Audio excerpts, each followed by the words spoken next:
Puddle Lane, the magic box.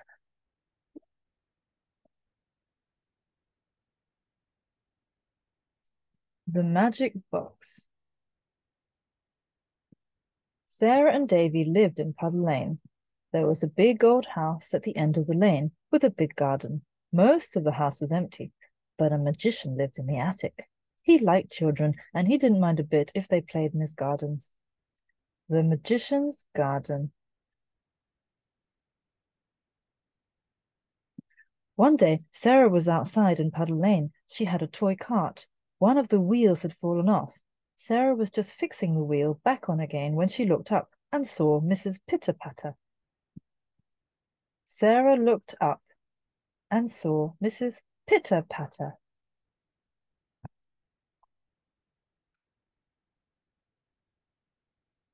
Mrs. Pitter-Patter lived in Puddle Lane, and she was always asking questions.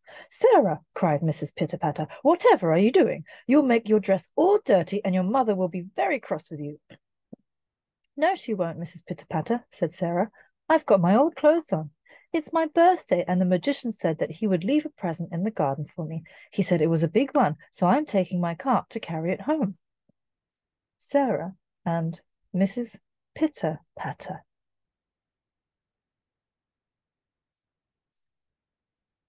"You'll tear your clothes on the bushes," cried Mrs. Pitter-Patter. "Surely your mother doesn't let you play in the magician's garden?" "Yes, she does," said Sarah. "She knows the magician. He's a friend of ours. It's a lovely place to play." Davy came along the lane. He had a rope in his hand. Davy had a rope.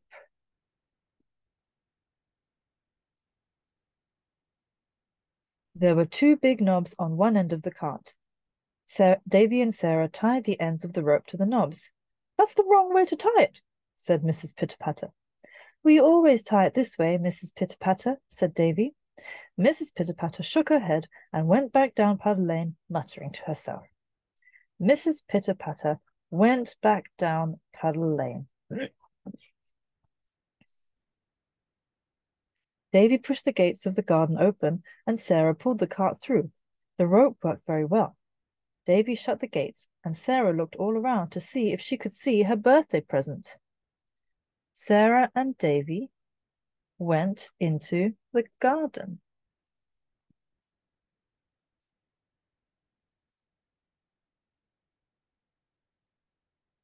She saw a big box by the hollow tree. "There it is! Look!" she cried. She ran over to the tree. The box was wrapped in red paper and tied with a golden ribbon. A big white card was propped up against it. Sarah's name was written on the card in big letters. Sarah. Sarah saw a big box. "What is it?" asked Davy, running across to the tree. "How do I know till I've opened it?" said Sarah. "I'll open it now." She took off the ribbon and pulled off the paper and uncovered a beautiful box. The box was painted blue and gold, and there was a big red button on the top. Sarah and the box.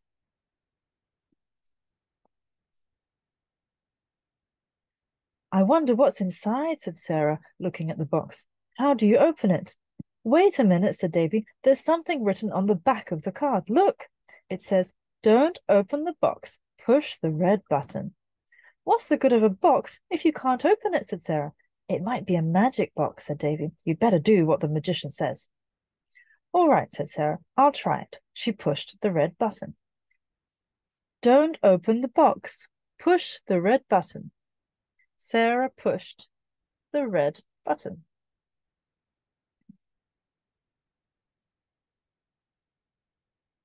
At once the box began to play a tune. Sarah felt her feet begin to dance. She couldn't stop them. The tune was a dancing tune, and her feet danced with it. Davy was dancing too. He couldn't help himself. They joined hands and danced around and around until the music stopped. Sarah and Davy began to dance.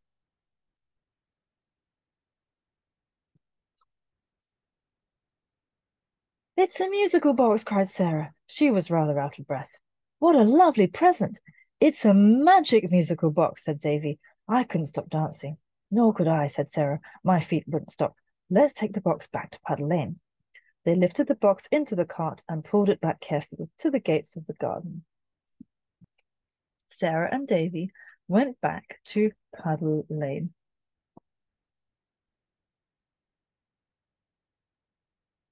When they got to Puddle Lane, they saw Mr. Go-to-Bed.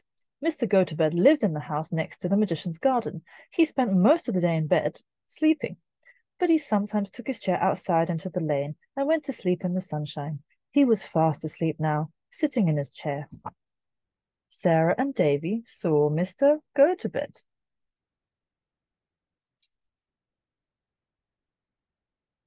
Sarah looked at Davy. "I'm going to push the button and see what happens," she whispered. She pushed the red button.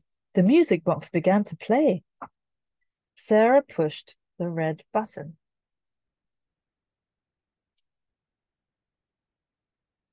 Old Mr. Go-to-Bed woke with a start. He jumped out of his chair and began to dance. Sarah and Davy joined hands and danced around until the music stopped.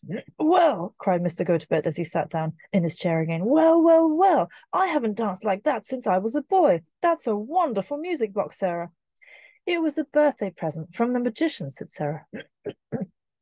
"A present from the magician," said Mr. Go-to-Bed. "That explains it. It's a magic musical box." Mr. Go-to-Bed began to dance. Mrs. Pitter-Patter came pattering up the lane. She saw the box. "What have you got there, Sarah?" she cried. "It's my birthday present from the magician," said Sarah. "Nonsense," cried Mrs. Pitter-Patter. "The magician would never give you a beautiful box like that. You must put it back where you found it. And what's that button?" "Don't touch it, Mrs. Pitter-Patter," cried Davy. Mrs. Pitter-Patter saw the box.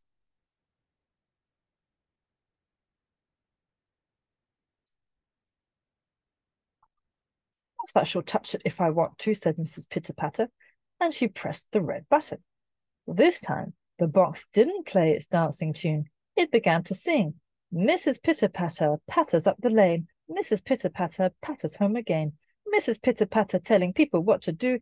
Pitter-patter, clitter-clatter, chitter-chatter-choo." The box began to sing. As soon as the box began to sing, Mrs. Pitter-Patter's feet began to dance. She twirled around and around in the lane. "Oh!" cried Mrs. Pitter-Patter. "Oh, whatever is it? Whatever is happening to me?" Mrs. Pitter-Patter began to dance.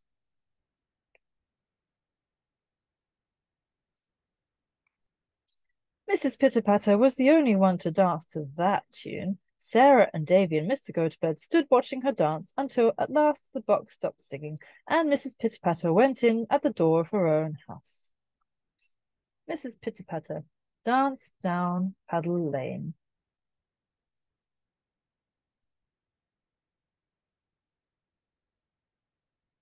"I hope she's all right," said Davy. "She was dancing very fast."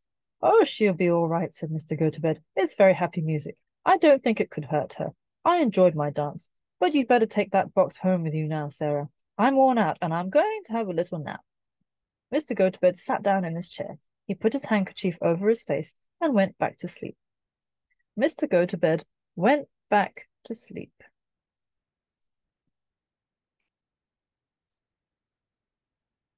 "It's a wonderful present," said Davy, looking at the box. "Yes, it is," said Sarah. "Let's take it home and show it to everyone." So Sarah and Davy took the magic musical box home. Sarah and Davy took the box home.